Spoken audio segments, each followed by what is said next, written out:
ہے۔ اور اگر آپ نے ابھی تک ہمارا چینل سبسکرائب نہیں کیا تو فوراً سبسکرائب کیجئے، ساتھ ہی بیل آئیکن پر کلک کریں تاکہ مزید آنے والی ویڈیو ہے وہ آپ کو وقت پر ملتی رہے۔ مسلمان کو پورے دین پر چلنے میں رکاوٹیں کیوں پیش آ رہی ہیں، اور ان رکاوٹوں کے ہٹنے کا اصل پرانا ذریعہ کیا ہے؟ مسلمان کو اپنے دین پر استقامت کیوں نہیں ہے؟ وہ حالات کی وجہ سے یا قانون کی وجہ سے اپنے دین پر چلنے میں کیوں مجبور ہو جاوے؟ دین پر چلنے میں کیوں مجبور ہو جاوے؟ وہ یہ کیوں کہے مسلمان کہ اس زمانے میں دین کے فلاں حکم پر عمل نہیں کیا جا سکتا؟ ایسی نکمے پن کی بات ہے، ایسی غلط سوچ ہے۔ یوں کہتے ہیں کہ اگر یہ حکومت بدل گئی تو مسلمان کو دین کے فلاں حکم پر چلنے میں سہولت مل جائے گی۔ کتنی غلط سوچ ہے، کتنی غلط سوچ ہے۔ اللہ اکبر۔ ساری دنیا کا باطل مل کر ایک استنجے کی لائن کی سنت کا مقابلہ نہیں کر سکتا۔ مسلمان اس مایوسی میں پڑ گیا کہ فلاں فریضے پر عمل کیسے ہوگا جب قانون یہ ہے۔ مجھے عرض یہ کرنا ہے کہ مسلمان کو اپنے دین پر چلنے میں کلی اختیارات، اور اس کے دین میں اگر کوئی رکاوٹ پیش آ جائے تو اس پر اللہ تعالی کی غیبی نصرتیں، اور مسلمان کو اپنے دین پر چلنے میں کلی اختیارات کس شرط کے پورا کرنے پر حاصل ہوں گے؟ کس شرط کے پورا کرنے پر حاصل ہوں گے؟ اللہ تعالی نے خود شرط لگا دی ہے۔ اللہ نے خود شرط لگا دی۔ اللہ تعالی نے شرط لگائی ہے کہ اگر تم اپنے دین کی دعوت پر ہو، اگر تم مسلمان اجتماعی طور پر اپنے دین کی دعوت پر ہو تو تمہارے دین میں رکاوٹ بننے والے کے مقابلے پر میں خود آؤں گا۔ تمہارے دین میں رکاوٹ بننے والے کے مقابلے پر میں خود آؤں گا۔ تمہیں اپنے دین سے رکاوٹوں کو ہٹانے کے لیے کسی مادی طاقت کی ضرورت نہیں، بلکہ جو تمہارے دین میں رکاوٹ بنے گا میں اس کے مقابلے پر خود آؤں گا۔ یہ اللہ تعالیٰ کا ضابطہ ہے، یہ اللہ تعالیٰ کا ضابطہ ہے۔ اللہ نے قرآن میں شرط کے ساتھ فرما دیا کہ اگر تم اس کے دین کی نصرت پر ہو تو وہ تمہاری نصرت پر ہے، اور وہ تمہارے قدموں کو دین پر جمانے والا ہے۔ ان تنصروا اللہ ینصرکم ویثبت اقدامکم۔ اللہ نے دعوت اللہ کو دین پر استقامت کا ضابطہ بنایا ہے۔ اللہ نے دعوت اللہ کو دین پر استقامت کا ضابطہ بنایا ہے۔ اگر ساری حکومتیں مسلمان کے دین کے کسی حکم پر چلنے میں رکاوٹیں بن جائیں اور سب کے سب ایک وقت میں مجتمع ہو جائیں، تو ایک مسلمان کو ایک سنت سے ہٹا نہیں سکتے، ایک مسلمان کو ایک سنت سے ہٹا نہیں سکتے۔ یہ قوت مسلمان میں اس وقت تک تھی جب تک یہ اپنے دین کو لے کر خود دعوت دیا کرتا تھا اور خود نقل و حرکت پر تھا، خود نقل و حرکت پر تھا۔ میں جو کہہ رہا ہوں میری بات توجہ سے سننی پڑے گی۔ جب سے دین اور اس کے احکام کی اشاعت نقل و حرکت سے ہٹ کر آلات اور ذرائع پر اور نشر و اشاعت پر آ گئی، اس وقت سے دین کے لیے براہ راست مسلمان کے استعمال کا مجاہدہ ختم ہو گیا. دین کے لیے براہ راست مسلمان کے استعمال کا مجاہدہ ختم ہو گیا. گویا اب دین کی نصرت نہیں، اب ذرائع دین کی نصرت ہو رہی ہے. میری بات بہت توجہ چاہے گی.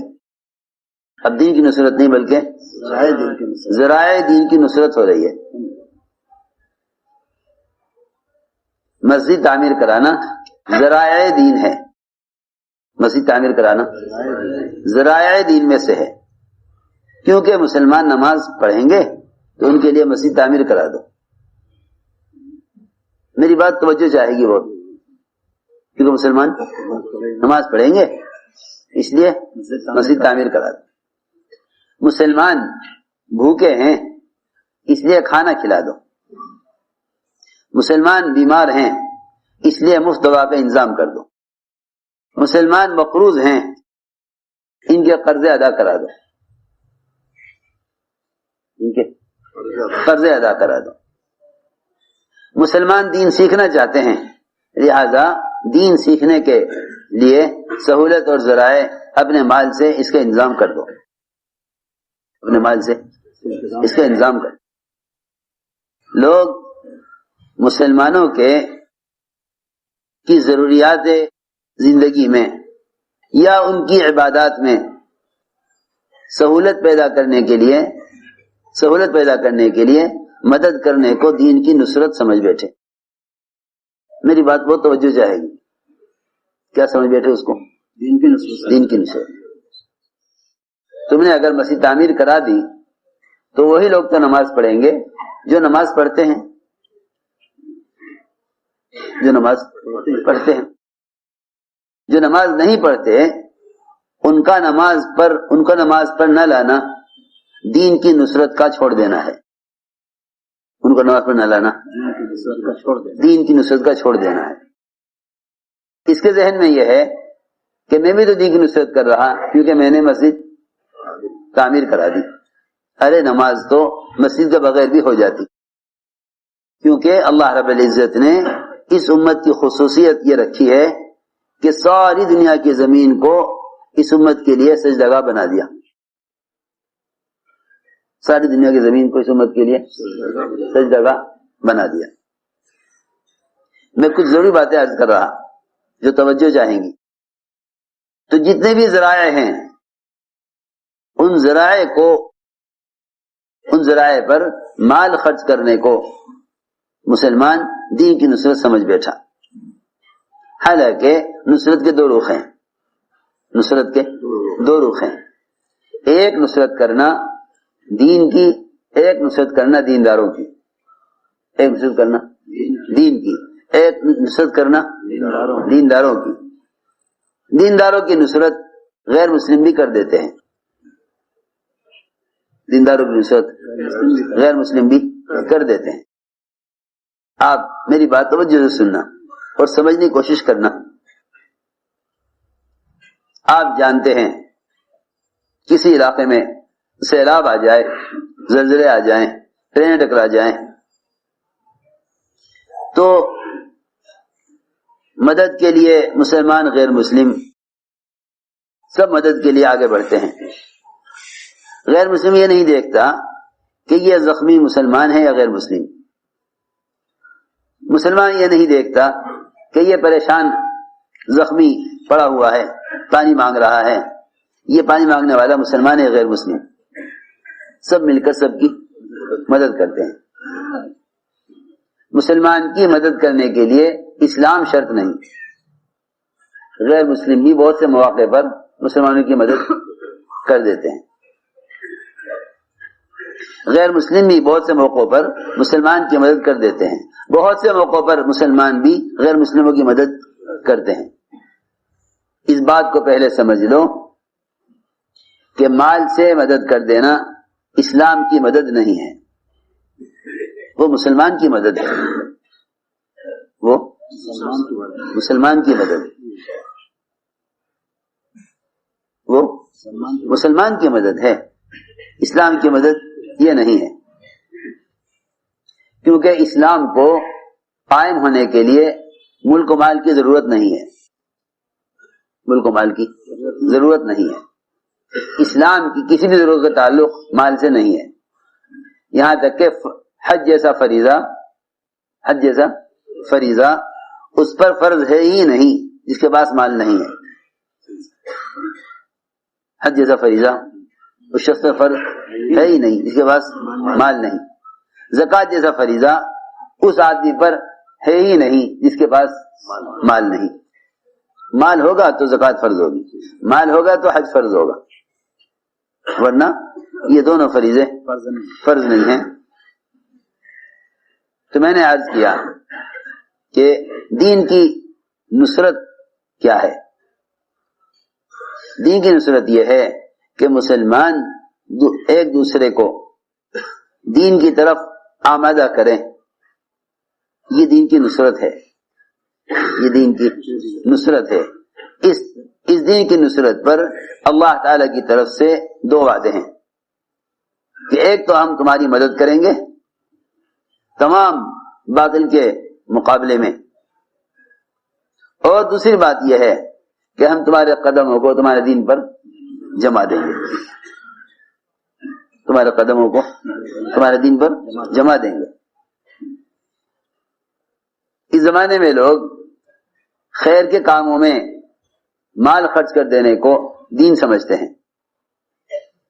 مالدار علم پر مال اگر خرچ کریں تو اس سے ان کو علم حاصل نہ ہوگا،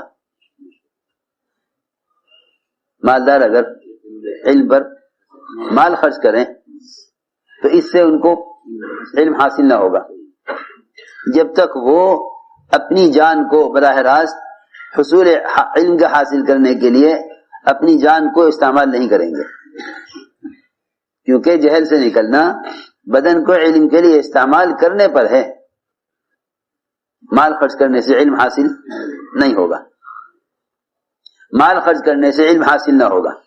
اگر کوئی یہ چاہے کہ مال سے علم خرید لے، مال سے علم خرید لے تو یہ علم حاصل کبھی نہ ہو سکے گا، یہ سمجھنے کی بات ہے۔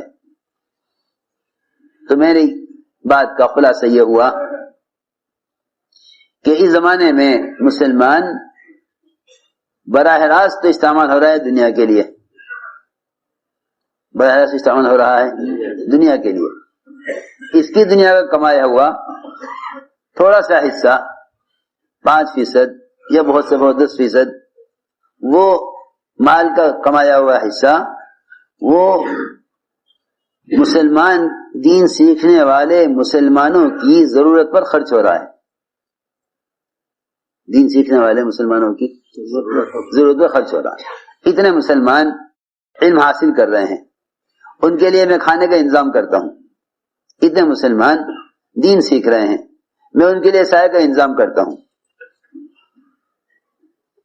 صحابہ کرام نے غزوات میں جتنا مال بھی خرچ کیا، صحابہ نے غزوات میں جتنا مال بھی خرچ کیا، اس مال کے خرچ کرنے کو کبھی بھی دعوت اور نقل و حرکت کا بدل نہیں سمجھا، بلکہ مال کے خرچ کرنے کو ایک مسلمان کا حق اور اس کی ضرورت کو اپنی ضرورت تو سمجھا، لیکن مال خرچ کرنے کو اللہ کے راستے کی نقل و حرکت اور خود دین کے سیکھنے کا کبھی بدل نہیں سمجھا۔ میرے دوستو عزیزو، اگر سب مل کر خیر کے کاموں میں مال خرچ کر دیں، خیر کے کاموں میں مال خرچ کر دیں، تو جب مال خرچ کرنے والوں کے دین کے مقابلے پر کوئی قانون یا کوئی رکاوٹ آئے گی تو یہ اس رکاوٹ کا مقابلہ مال سے نہیں کر سکیں گے، رکاوٹ کا مقابلہ مال سے نہیں کر سکیں گے۔ یہ ہے سمجھنے کی بات کہ دین پر اگر کوئی رکاوٹ آ گئی تو یہ دین کی رکاوٹ کا مقابلہ مال سے نہیں کر سکیں گے، یہ بات کھلی آنکھوں نظر آ رہی ہے۔ جتنا چاہے تم مال خرچ کر دو، لیکن دین کی آنے والی رکاوٹیں مال سے کبھی دور نہیں ہوں گی۔ دین پر جو رکاوٹ آئے گی وہ تو دین کی دعوت سے ہی ختم ہوگی، دین کی دعوت سے ہی ختم ہوگی۔ اللہ نے قرآن میں یوں فرمایا، ان تنصروا اللہ ینصرکم ویثبت اقدامکم، ان تنصروا اللہ ینصرکم ویثبت اور اگر آپ نے ابھی تک ہمارا چینل سبسکرائب نہیں کیا تو فوراً سبسکرائب کیجئے، ساتھ ہی بیل آئیکن پر کلک کریں تاکہ مزید آنے والی ویڈیو ہے وہ آپ کو وقت پر ملتی رہیں۔